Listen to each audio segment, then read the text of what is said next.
Hacía tiempo que los Oscar no premiaban una película tan sólida como es Oppenheimer. En medio de tantas consignas y la cada vez más asfixiante dictadura de lo políticamente correcto, en el que cada obra tiene que representar toda la diversidad de raza, género, orientación sexual, por fin tenemos una obra diferente, compleja, adulta, que no se puede reducir a esquemas simplistas, nada victimista, realmente sorprendente, la película de Christopher Nolan, Oppenheimer.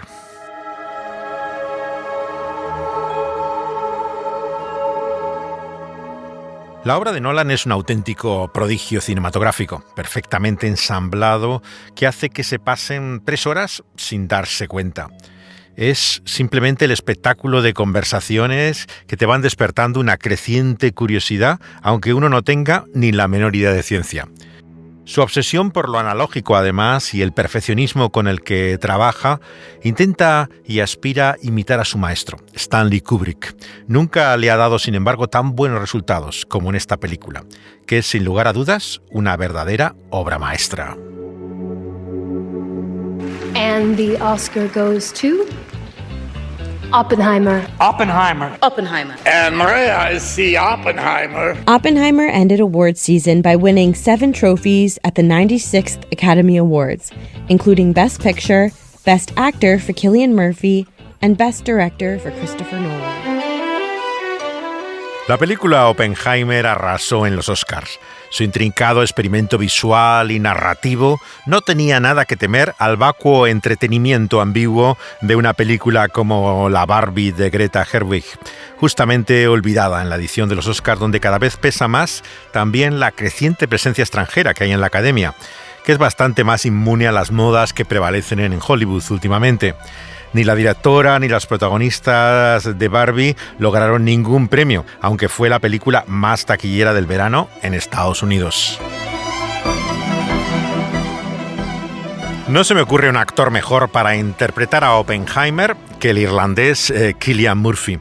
No solamente por ese cuerpo tan delgado que tiene, sino su aspecto camaleónico con el que se confunde con los personajes, su enorme presencia física, gestual, solamente con su cara dice ya todo. Y representa perfectamente encarnando a esta enigmática figura, que es el padre de la bomba atómica, con ese carácter extraño, inasible, con el que encarna siempre el actor sus papeles, rodeado de científicos, militares, políticos, esposas, amantes. Parece que su identidad se pierde en ese destino trágico, digno del mito al que hace referencia la obra en que está basada esta película. Un libro magnífico de Kai Berth y Martin Sherwin que se llama Prometeo Americano. Doctor Oppenheimer, es un honor. ¿Señor Strauss? Se pronuncia Strauss. Oppenheimer. Lo digan como lo digan, se sabe que soy judío. Presido la sinagoga Emanuel de Manhattan, es solo que Strauss es más fácil de pronunciar aquí. Nacido en 1904 en una próspera familia judía de origen prusiano, vive en el ambiente liberal de Nueva York.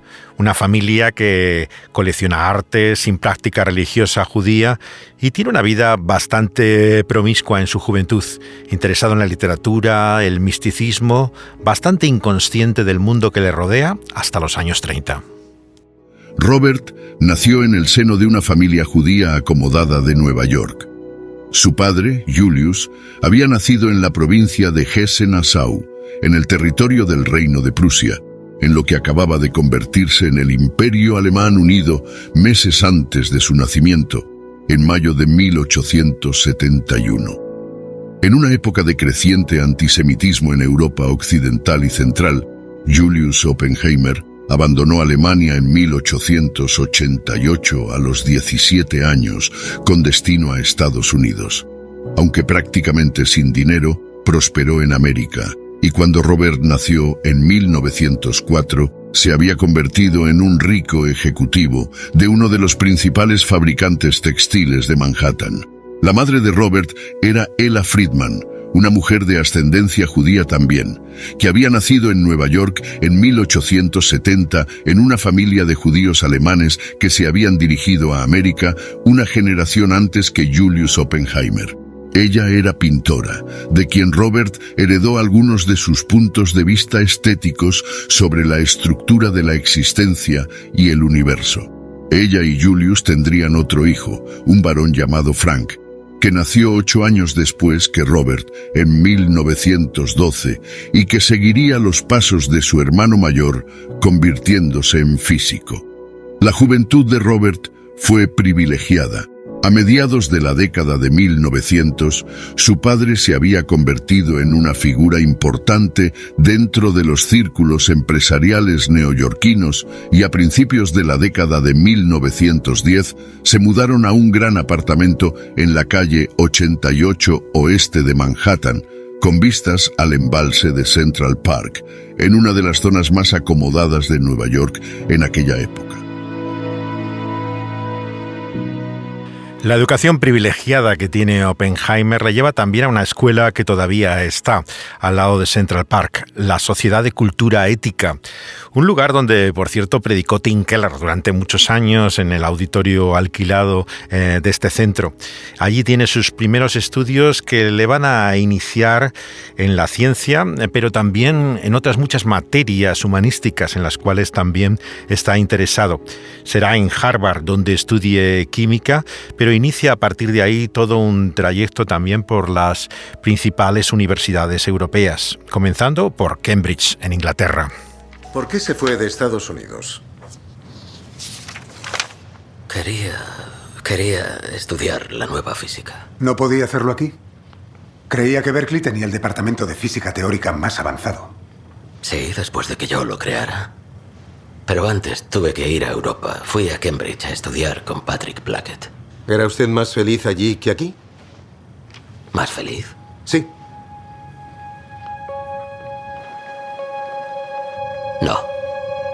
No, yo sentía nostalgia, era emocionalmente inmaduro, estaba turbado por visiones de un universo oculto.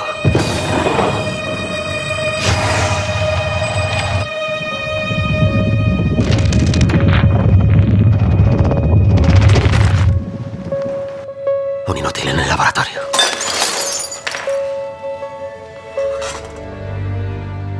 Su estancia en Inglaterra fue particularmente traumática. Como refleja la película, tenía tan mala relación con su tutor, Patrick Blackett, que efectivamente intenta envenenarle, como se ve en el film con una manzana.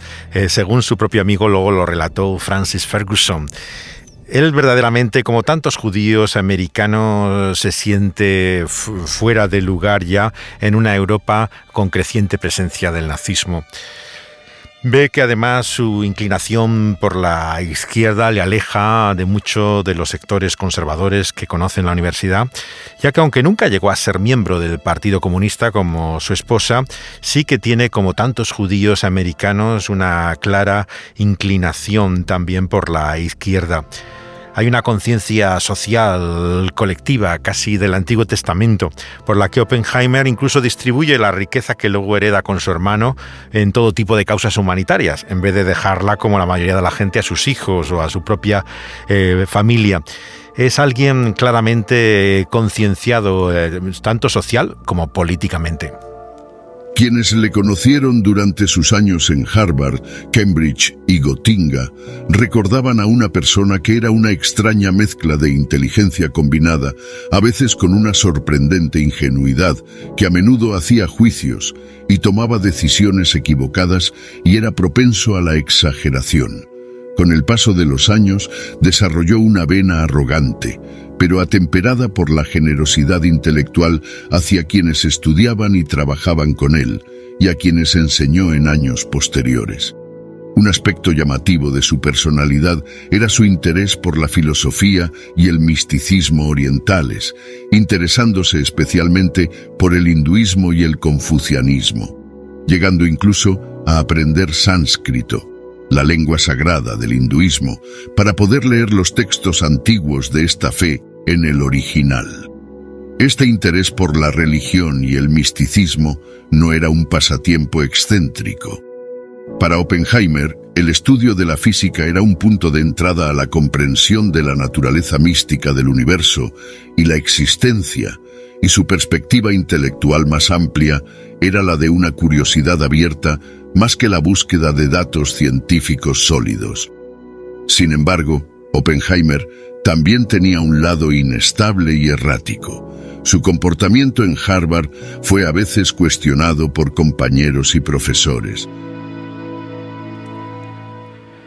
Tras su doctorado en Alemania con un estudioso de la energía atómica, Max Born, Oppenheimer va a la Universidad Californiana de Berkeley. No, por cierto, Princeton, como a veces parece sugerir la película cuando se encuentra con Einstein. Es después de Los Álamos que va a donde Einstein trabaja, por cierto, bajo su supervisión. Era él su director académico. El proyecto Manhattan nace en Nueva York, como su nombre sugiere, pero se va extendiendo a otras localizaciones, como va a ser Los Álamos en Nuevo México.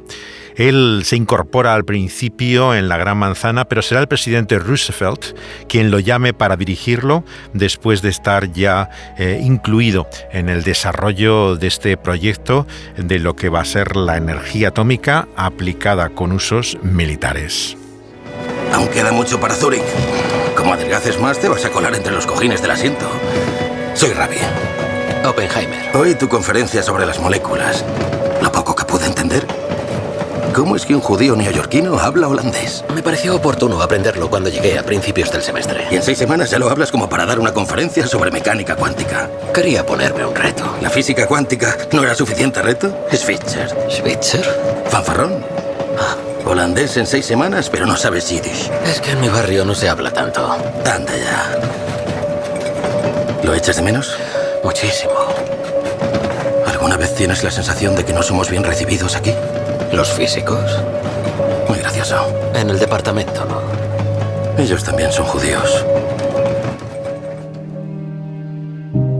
A él le llamaban Oppie porque venía precisamente del holandés. Oppie había estado en la Universidad de Leiden y le dieron ese nombre que utilizaban familiarmente casi todos sus amigos e íntimos de él, que es como se le conoce también al llegar a California. Será allí en Berkeley lo que se convierte también en un enorme centro liberal políticamente desde el comienzo, que tenga relación con lo que es el círculo del movimiento del Partido Comunista, del cual va a ser acusado luego posteriormente. Empieza a ser investigado y puesto bajo sospecha por asistir a determinadas casas, reuniones, círculos que se ven vinculados a la izquierda de Berkeley. Robert, quiero presentarte a Chevalier. Doctor Håkon Chevalier, el doctor Robert Oppenheimer. Encantado. Este es mi hermano pequeño, Frank. Y esta es... Sigo siendo Jackie. Hola, sigo siendo Jackie. ¿Chevalier lingüista? Sí, y a ti tu reputación te precede. ¿Qué te han contado? Que enseñas un enfoque de la física radicalmente nuevo que yo no podría entender, pero no sabía que fueras miembro del partido. No lo soy. No, aún no. Frank y yo estamos pensando en afiliarnos. El otro día Apoyo le decía varias que... causas. ¿La guerra civil española? ¿Quién no apoyaría una república democrática que está siendo derrocada por unos fascistas? Nuestro gobierno. Creen que el socialismo es más peligroso que el fascismo. Por poco tiempo. Mira lo que les hacen los nazis a los judíos. Mando dinero a mis colegas alemanes para que emigren. Tengo que hacer algo. Mi trabajo es tan abstracto. ¿En qué estás trabajando? En lo que les pasa a las estrellas cuando mueren. ¿Las estrellas mueren? Bueno, si es así, se enfrían y luego se colapsan. De hecho, cuanto mayor es la estrella, más violenta es su muerte. Su gravedad se concentra tanto que lo absorbe todo. Todo, hasta la luz. ¿De verdad puede ocurrir eso? Según los cálculos matemáticos, sí. Si nos lo publican, quizá algún día un astrónomo encuentre una. Pero por ahora solo es una teoría y eso no afecta a la vida de las personas. Si quieres enviar dinero a España, hazlo a través del Partido Comunista. Ellos lo harán llegar al frente. Mary me ha pedido que os traiga esto. Soy Jean. Robert. Håkon Chevalier, de la reunión sindical en casa de Server el mes pasado. Ah, sí, sí. Oh, gracias. Robert dice que no es comunista. Pues entonces es que no sabe lo suficiente. No, me he leído Das Kapital, los 3 volúmenes. ¿Eso cuenta? Ya has leído más que la mayoría de los miembros del partido. Muy grandilocuente, aunque hay algunas ideas que la posesión es un robo. La propiedad. ¿La propiedad? La propiedad, no la posesión. Perdón, leí el texto original en alemán. Bueno. Lo que importa no es el libro, sino las ideas. Y tú no parece que estés comprometido. Estoy comprometido con pensar libremente en cómo mejorar el mundo. ¿Por qué limitarse a un solo dogma? ¿Tú eres físico? ¿Eliges las reglas? ¿O utilizas la física para canalizar tus energías hacia el progreso? Me gusta tener margen de maniobra. ¿Siempre sigues la línea del partido? También tengo margen de maniobra. Es el personaje de la psiquiatra judía comunista americana Jean Tatlock, una relación que va a marcar su vida. Ella es hija de un profesor de literatura que había en Berkeley y mantiene una pasión tal por Oppenheimer que, a pesar de su orientación bisexual, ella mantiene el contacto con este científico incluso cuando está casado con otra mujer. La conoce en Berkeley a su esposa, una estudiante comunista que se llamaba Catherine Pöning. Él le llamaba Kitty siempre. Y divorciada 2 veces, ella tuvo una pareja entre medio que había sido muerta luchando por el comunismo en la Guerra Civil Española, precisamente. Y en ese momento la relación parece que no se rompe con Tatlock, sino que se mantiene a lo largo de toda su vida, ya que morirá trágicamente en lo que parece claramente un suicidio, en medio de una grave depresión. A mediados de los años 30, inició una relación con Jean Tatlock, una estudiante de psiquiatría que era hija de John Strong Tatlock, eminente erudito inglés antiguo y experto en la vida y obra de Geoffrey Chaucer. En los 10 años de Robert Jr., Jean era una joven problemática, con fuertes depresiones y una sexualidad conflictiva. Su relación fue tempestuosa, pero continuó hasta 1940, incluso después de que Oppenheimer empezara a salir con Kitty Harrison, botánica y física del Caltech, quien finalmente se divorció de su segundo marido, Stuart Harrison, en noviembre de 1940 y antes de que ella se casara con Robert al día siguiente. A día de hoy, no está claro si Oppenheimer siguió viendo periódicamente a Tatlock a principios de la década de 1940, antes de que ella se quitara la vida en enero de 1944. Robert y Kitty tendrían posteriormente 2 hijos, un varón llamado Peter, que nació en mayo de 1941. Pues Kitty ya estaba embarazada cuando se casaron, y una hija llamada Catherine en honor a su madre, que nació en 1944. La relación de Oppenheimer con Tatlock se mantiene hasta su suicidio, en medio de esa grave depresión. Pasan una noche juntos, que es un clave en el proceso que va a sufrir luego el científico en la caza de brujas. Le estaba investigando el FBI y hay claramente una transmisión de secretos de la investigación nuclear, posiblemente a Rusia. Y sin lugar a dudas ella podía ser la conexión que podía haberlos llevado. En la película aparece como si fuera en el Hotel Fairmont, que aparece en muchas películas, en un lugar muy visible de San Francisco, pero no, fue en el apartamento que ella tenía en Telegraph Hill, al lado mismo de la torre de Coit donde murió. Yo, que he tenido una pasión muy grande por esa ciudad, he visitado los 2 sitios, tanto donde estaba el apartamento de ella, que todavía existe la casa, como el hotel cuando estuve una temporada en la Universidad Jesuita. Tatlock es la que introduce a Oppenheimer en la poesía, por ejemplo, del predicador y poeta puritano John Donne. Uno de los versos de John Donne da nombre al primer experimento que hace nuclear el personaje de Oppenheimer, que le llama Trinidad, por la devoción que tenía Donne al Dios en 3 personas, a la Trinidad. En la película, por cierto, se ven 2 imágenes de la muerte ahogada en la bañera de Tatlock. En una aparecen unas manos, como unos guantes negros, como empujándole la cabeza dentro de la bañera. Eso es una teoría conspiratoria. Hay la idea de que finalmente muriera no porque se suicidara, sino porque agentes de la inteligencia americana, por sus conexiones comunistas, le quitaran la vida. Así aparece, por cierto, en la serie Manhattan, que narra todo el periodo de los Álamos y la comunidad también que se forma en torno a Oppenheimer en Nuevo México.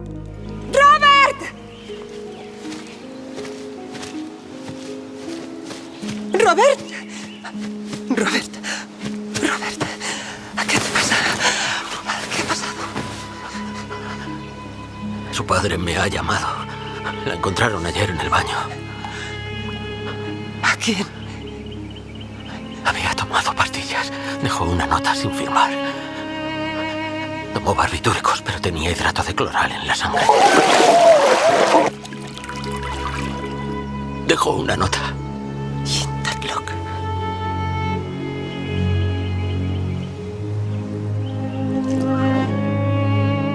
Estuvimos juntos. Me dijo que me necesitaba y yo le dije que no podía. Ha sido culpa mía.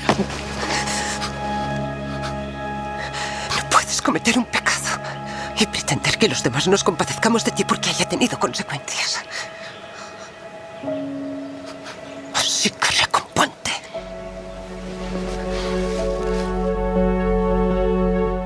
Las palabras de la esposa de Oppenheimer, Kitty, cuando descubre que Opie ha mantenido relación con Tatlock hasta su propia muerte, te muestran la clave de la película. No puedes cometer un pecado y esperar que los demás se compadezcan de ti.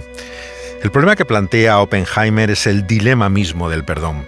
El científico es un judío no practicante, fascinado, como hemos dicho, por la espiritualidad hindú, que no tiene esperanza de redención que traiga una absolución del pecado.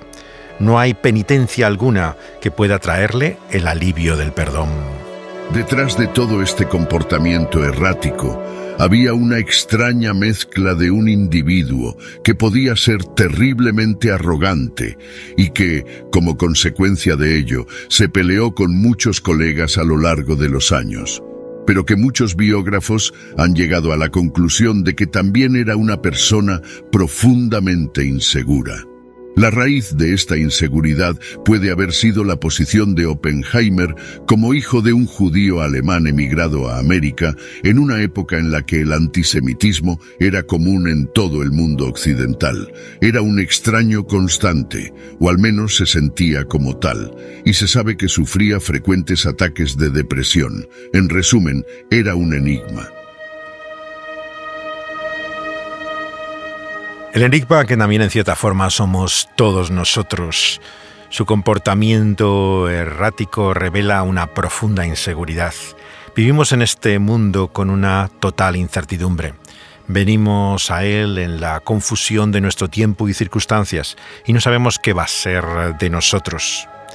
El mensaje precisamente del viejo libro que él dejó atrás, de la Biblia judía, nos habla, sin embargo, de que ese Dios que nos ha dado la vida también cuida de nosotros. Y es más, ha provisto la única forma de salvarnos incluso de nosotros mismos, de esa nuestra miseria y contradicciones, y lo hace por medio de otro. Ese sacrificio que no es el nuestro, el que finalmente apunta el que un día habría de venir, por el cual, por medio de él, podemos ser libres de nuestra culpa. Podemos enfrentarnos a nuestros errores y equivocaciones, sabiendo que podemos encontrar la sorpresa del perdón.